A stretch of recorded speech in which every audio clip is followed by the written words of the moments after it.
Hello friends, welcome my channel বাংলার শিল্প। আজ একটি নতুন ভিডিও নিয়ে চলে এসেছি। তো শিব পার্বতীর আজ কমপ্লিট লুক তোমাদের দেখাবো। তো চলো বেশি কথা না বলে ভিডিওটি শুরু করি। তো আমি ষাঁড়ের গায়ে আগে একটি খড়িমাটি করে নিয়েছিলাম, আবার আমি শনিমাটিটা করে নিচ্ছি, কারণ ডবল পোজ দিলে বা ডবল দিলে সাদা রঙটা ভালো হয় এবং দেখতে সুন্দর হয়।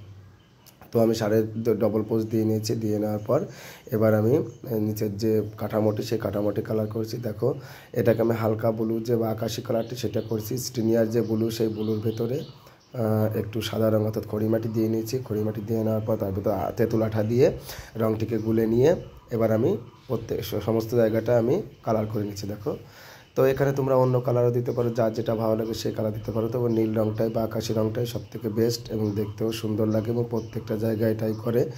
তো এবার দেখো, আমি মায়ের যে মাথার চুল, সেই চুলটি আমি করে নিচ্ছি কালো কালার দিয়ে। দানাকালির যে কালো কালি, সেটাকে আমি জলে ভিজিয়ে নিয়ে গুলিয়ে তার ভেতর তেঁতুল পাউডার দিয়ে রঙটিকে গুলে নিয়ে এবার আস্তে আস্তে মায়ের যেখানে চুল হবে সেখানে দিতে হবে। ধীরে ধীরে দিতে হবে, কারণ তাড়াহুড়ো করলে এখানে নষ্ট হয়ে যাবে। এখানে খুবই ধীরে করতে হবে, কারণ কপালের থেকে নিচে যদি নেমে যায় তাহলে দেখতে ভালো লাগবে না, খুবই খারাপ লাগবে দেখতে। যার জন্য খুবই ধীরে ধীরে আমি রঙটি করছি।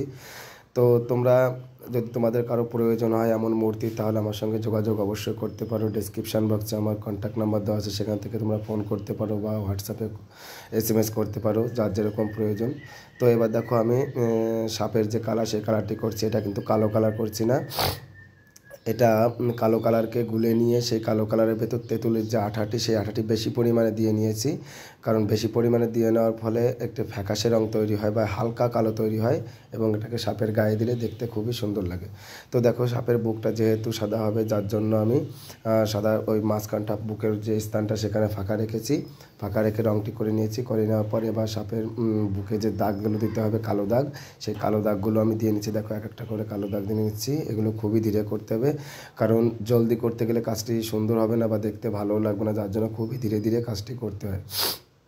তো দেখো, সাপের প্রত্যেক বুকের যে জায়গাগুলো দাগ দিতে হবে, সেখানে আমি প্রত্যেকটা জায়গায় দাগটা দিয়ে নিচ্ছি। দাগ দেওয়ানোর পর কতটা সুন্দর লাগবে তোমরা নিজের চোখে দেখে নিও। এই দেখো, সাপের বুকে দাগ দেওয়া হয়ে গেছে। এবার আমি মহাদেবের চুলটা করে নিচ্ছি। তো মহাদেবের যে জটা, সেই জটাতে আমি কালার করছি খয়েরি যে কালারটি, সেই কালারটি। তোমাদের কাছে যদি খয়েরি কালার না থাকে, তাহলে তোমরা কালারটি তৈরি করে নিতে পারো লাল এবং কালো কালার দিয়ে। তো লালের ভাগটা একটু বেশি দেবে, কালোটা একটু কম দেবে, দিয়ে সেটাকে গুলে নিলে দেখবে একটা খয়েরি কালার এসে গেছে এবং সেটা তোমরা খয়েরি হিসাবে ব্যবহার করতে পারো। তো দেখো, আমি মহাদেবের জটার রঙটা করে নিয়েছি। এবার মায়ের মুকুটের নিচে যে মাটির যে একটা লম্বা আছে, সেটা কালার করছি। এটা সোনালি কালার করছি। তো সোনালি যে গুঁড়ো কালার, সেই গুঁড়ো কালারটিকে আমি বার্নিশ তেল দিয়ে গুলে নিয়েছি। বার্নিশ তেল দিয়ে গুলে নেওয়ার পর আস্তে আস্তে মায়ের যে মুকুটের নিচে যে অংশটি, সেই অংশটিকে আমি কালার করে দিলাম। কালার করে দিয়ে নেওয়ার পর মহাদেবের ও মাথার উপরে যে বন্ধনীটি আছে, সেই বন্ধনীটি কালার করছি। এটা রূপলি কালার দিয়ে করছি। তো রূপলি যে গুঁড়ো কালার, সেই গুঁড়ো কালারটিকে আমি বার্নিশ দিয়ে কালার করে গুলে নিয়েছি। গুলে নিয়ে এবার আমি দেখো মহাদেবের ওই মাথার যে বলয়, সেই বলয়টিতে আমি কালার করে নিচ্ছি। তো আজকে আমার চ্যানেলে যারা নতুন এসেছে, তারা অবশ্যই আমার চ্যানেলটিকে সাবস্ক্রাইব করে দেবে এবং আমার ভিডিওতে লাইক কমেন্ট করে দেবে। তো পরবর্তী ভিডিওর জন্য তোমরা অপেক্ষা করো। আজকে এখানে রাখছি, বাই।